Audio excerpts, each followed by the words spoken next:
नमस्कार दोस्तों, आपका स्वागत है हमारे YouTube चैनल पर।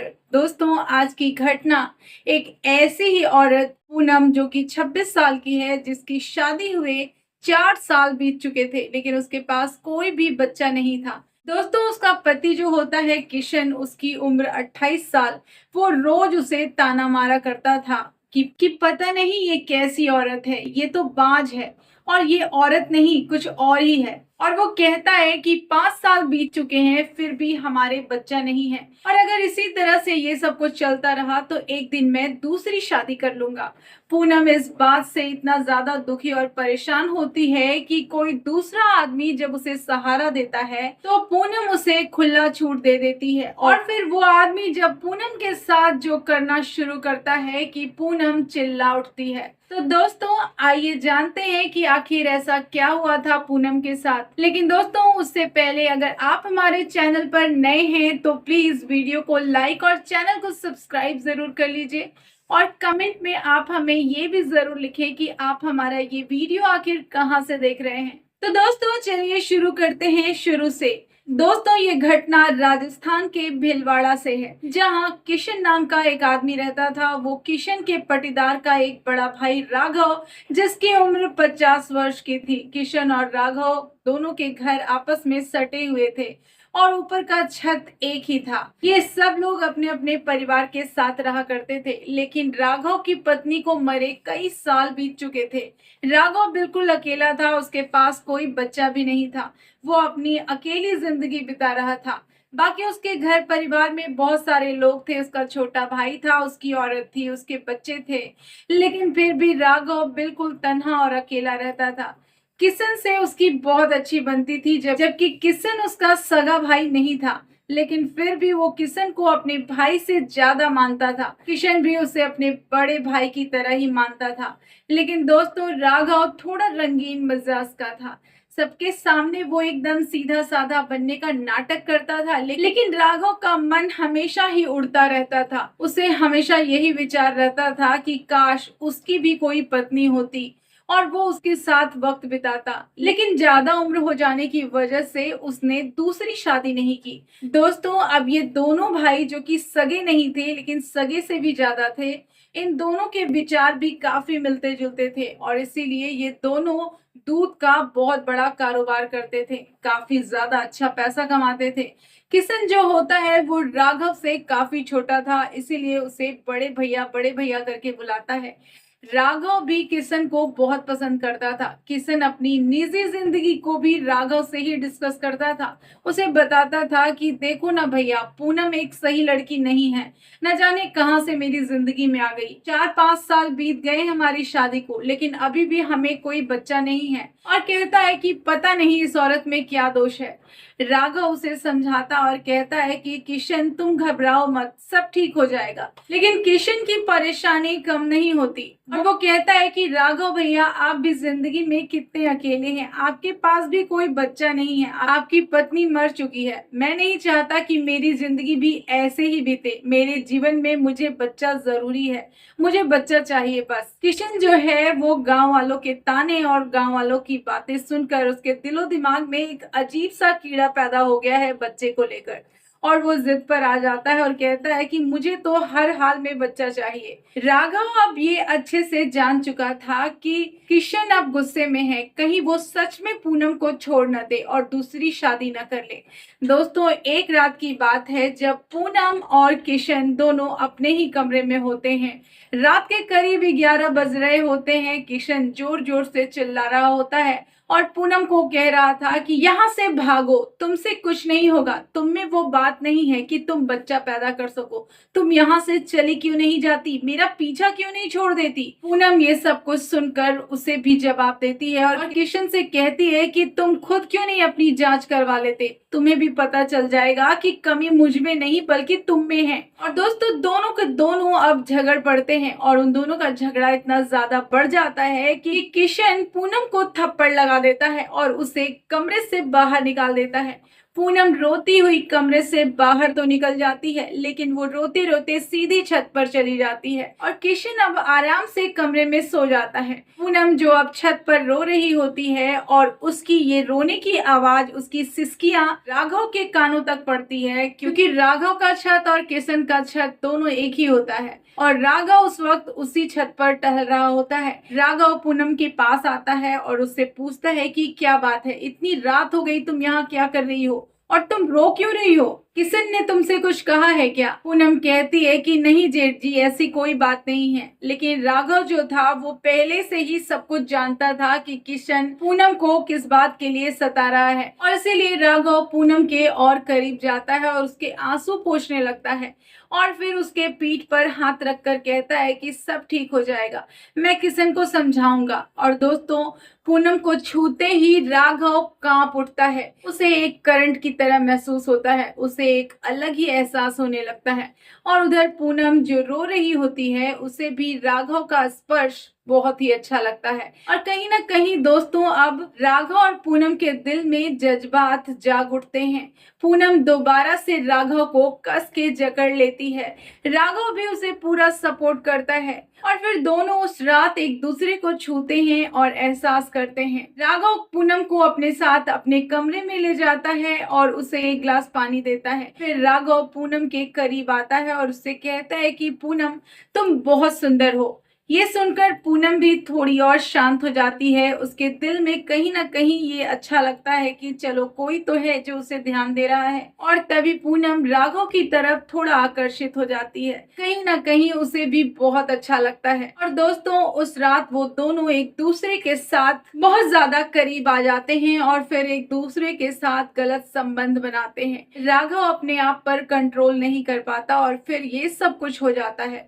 दोस्तों, जहाँ पूनम का पति हर वक्त पूनम से गुस्से से बात करता था, मारता था, पीटता था, लेकिन जब राघव ने उसे छुआ तो उस पल को पूनम भूल नहीं पा रही थी और बार बार उसी पल को वो याद कर रही थी। दूसरी तरफ राघव ये सोचता है कि पूनम मेरे छोटे भाई की पत्नी है और ये सब कुछ गलत हो गया है, लेकिन फिर भी उसके दिल और दिमाग में अब पूनम का स्पर्श भुलाए नहीं भूल रहा था। और दोस्तों, अब ये दोनों का व्यवहार एक दूसरे के प्रति पूरी तरह से बदल चुका था। लेकिन ये सब कुछ सोचकर राघव जल्दी ही अपने से पूनम को दूर कर देता है, लेकिन तभी उसके मन में ये भी ख्याल आता है कि कहीं पूनम को ऐसा न लगे कि मैं भी किशन की तरह उसे संतुष्ट नहीं कर पा रहा हूँ। और वहीं दूसरे दिन राघव किशन को समझाने की कोशिश करता है और उन दोनों ने मिलकर एक छोटा सा बिजनेस शुरू किया था। अब वो बिजनेस काफी बड़ा हो गया था और इसीलिए उन्होंने एक ऑफिस की तरह एक कमरा भी तैयार किया था, जहां पर वो अपना हिसाब किताब रखते थे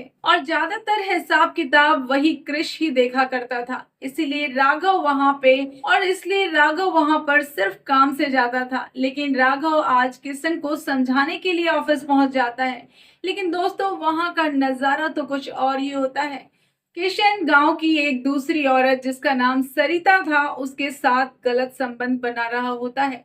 सरिता की उम्र 21 साल थी और सरिता और किशन अपने गलत कामों में इतना ज्यादा व्यस्त होते हैं कि सामने खड़ा राघव को वो देख ही नहीं पाते। लेकिन कुछ ही समय बाद राघव उन्हें देखकर खुद ही वहां से बाहर निकल जाता है और किशन का इंतजार करने लगता है। दोस्तों, यहाँ पर किशन और सरिता लगभग ये सब कुछ 1-2 घंटे तक ये सारे कार्यक्रम करते रहते हैं। जब उसके बाद सरिता वहां से निकल जाती है तो पीछे से किशन भी आता है। राघव को सामने देखकर किशन थोड़ा हैरान होता है और कहता है कि भैया, आप यहाँ कैसे आ गए? और किशन अपने मन में सोचता है कि शायद राघव भैया ने कुछ नहीं देखा होगा, वो अभी अभी आए होंगे। लेकिन राघव कहता है कि किशन, मैंने जो आज देखा है वो तुम ठीक नहीं कर रहे हो। तुम मेरे छोटे भाई जैसे हो, तुम्हारी एक सुंदर सी पत्नी है, तुम उसे छोड़कर सरिता के साथ ये सब कुछ क्या कर रहे हो?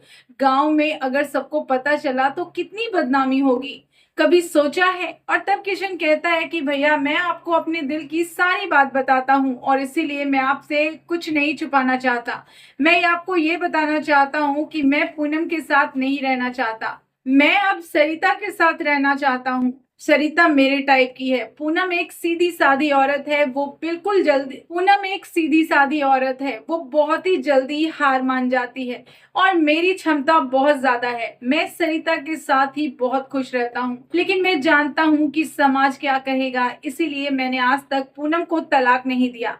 लेकिन अब मेरी मजबूरी है, क्योंकि मुझ पर सरिता बहुत ज्यादा दबाव बना रही है शादी करने के लिए, और इसीलिए मैंने पूनम पर झूठ मूठ का इल्जाम लगा दिया है कि वो कभी मां नहीं बन सकती, ताकि वो खुद ही मुझे छोड़कर चली जाए। राघव जब ये सब कुछ सुनता है तो उसे बहुत गुस्सा आता है और उसे बुरा भी लगता है, और तब वो किशन से कहता है कि पूनम एक बहुत अच्छी लड़की है, उसमें कोई कमी नहीं है, वो बिल्कुल तुम्हारे टाइप की है, बस तुमने कभी ठीक से उसे देखा ही नहीं। और दोस्तों, राघव पूरी तरह से जज्बातों में घिर जाता है और ये सब कुछ कह देता है, और तब किशन को एहसास होता है कि राघव भैया का उसकी पत्नी की तरफ झुकाव है। किशन सोचता है कि शायद पूनम को राघव भैया पसंद करने लगे हैं और फिर इन दोनों के बीच जरूर कोई गलत संबंध भी बन गया है, तभी तो राघव भैया पूनम की इतनी तारीफ कर रहे हैं। और तब किशन साफ साफ राघव से खुलकर कहता है कि राघव भैया, आप तो जानते हैं ना कि मैं अब सरिता से शादी करना चाहता हूँ। राघव भैया, आप तो जानते हैं ना कि मैं अब सरिता से शादी करना चाहता हूँ। तो मेरे दिमाग में एक बात आई है, क्यों ना आप पूनम के साथ वक्त गुजारें और पूनम को संतुष्ट करें। इससे घर में एक बच्चा भी आ जाएगा और गांव समाज में किसी को पता भी नहीं चलेगा। लोगों की बातें भी बंद हो जाएंगी जो कह रहे हैं कि 4-5 साल हो गए, बच्चा नहीं है, बच्चा नहीं है। और फिर दोस्तों, दूसरे ही दिन किशन एक खेल खेलता है और वो जानबूझकर पूनम से लड़ झगड़ कर पूरे दिन के लिए गायब हो जाता है और फोन करके राघव से कहता है कि जाकर जरा घर पर पूनम का हाल चाल ले लीजिए, क्योंकि आज मैंने उससे कुछ ज्यादा ही झगड़ा कर लिया है। और किशन ये भी कहता है राघव से कि आज मैं पूरी रात घर नहीं लौटूंगा, कल सुबह ही आऊंगा, आप पूनम का ख्याल रखिएगा। दोस्तों, अब सीधा सीधा किशन का इशारा होता है कि राघव पूनम के करीब जाए, और दूसरी तरफ राघव भी दिल से यही चाहता था कि वो पूनम के करीब जाए, उसे भी अच्छा मौका मिल जाता है। और इसीलिए राघव अब मेडिकल स्टोर जाता है, वहां से वो अपने लिए शक्तिवर्धक गोलियां लेता है, उसे खा लेता है, और लगभग आधे घंटे बाद वो राघव पूनम के पास पहुंचता है उसके घर पर। और राघव पूनम से कहता है कि किशन कल सुबेरे आएगा। पूनम ये सुनकर घबरा जाती है और तब राघव कहता है कि तुम चिंता बिल्कुल मत करो, आज रात मैं यहीं रुकूंगा तुम्हारे घर पर, मैंने किशन से कह दिया है। और अब दोस्तों, रात हो जाती है। पूनम आज रात का खाना राघव के लिए भी बनाती है, दोनों खाना पीना खाते हैं, और फिर जब सोने की बारी आती है तो पूनम राघव से कहती है कि आप क्या आंगन में सोएंगे, मैं आपका बिस्तर कहाँ लगाऊं। राघव कहता है कि पूनम, अगर तुम्हें बुरा न लगे तो मैं आज रात तुम्हारे साथ वक्त बिताना चाहता हूँ, क्योंकि मैं जानता हूँ कि किशन और तुम्हारे बीच सब कुछ ठीक नहीं है। किशन को तुमसे बच्चा चाहिए, और अगर तुमने बच्चा नहीं दिया तो किशन तुम्हें तलाक दे देगा। ये बात सुनकर पूनम हैरान हो जाती है और रोने लगती है, और सोचने लगती है कि बात तो सही है, मेरे आगे पीछे भी कोई नहीं है, ना ही उसके माँ बाप है और ना ही कोई रिश्तेदार है।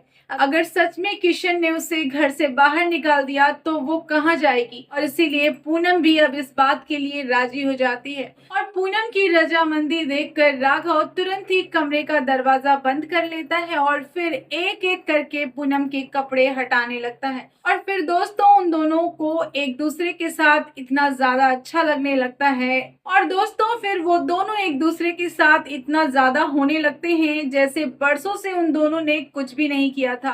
पूनम भी किशन के साथ कभी भी संतुष्ट नहीं हुई। वही राघव की पत्नी को मरे कई साल बीत चुके थे।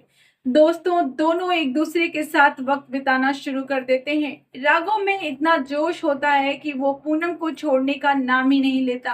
वहीं पूनम भी कुछ देर राघव का पूरा साथ देती है, लेकिन काफी ज्यादा पतली दुबली और कमजोर होने की वजह से वो राघव को ज्यादा देर तक झेल नहीं पाती और राघव को धक्का देने लगती है, चिल्लाना शुरू कर देती है। लेकिन राघव पूरी जान लगा देता है और लगभग 2-3 घंटे का वक्त ऐसे ही गुजर जाता है, और तब राघव भी थक कर चूर हो जाता है। लेकिन जब राघव देखता है कि पूनम की हालत बेहद खराब हो गई है, तब वो पूनम से कहता है कि पूनम मुझे माफ कर देना, मैं अपने आप पर कंट्रोल नहीं रख पाया, मुझे तुम्हारे साथ ये सब कुछ इतना ज्यादा नहीं करना चाहिए था। पूनम को भी ये सब कुछ बहुत अच्छा लग रहा था, लेकिन ज्यादा कमजोरी होने की वजह से उसकी हालत खराब हो गई थी और इसीलिए पूनम हल्का सा मुस्कुराती है और कहती है कि ठीक है, कोई बात नहीं। और दोस्तों, ये खेल पूरी तरह से जब खत्म हो जाता है तब कमरे के बाहर आंगन में आकर राघव सो जाता है और उधर पूनम भी अपने कमरे में बेसुध होकर सो जाती है। दोस्तों, जब सुबह होती है तो पूनम अपने कमरे में से बाहर नहीं निकलती।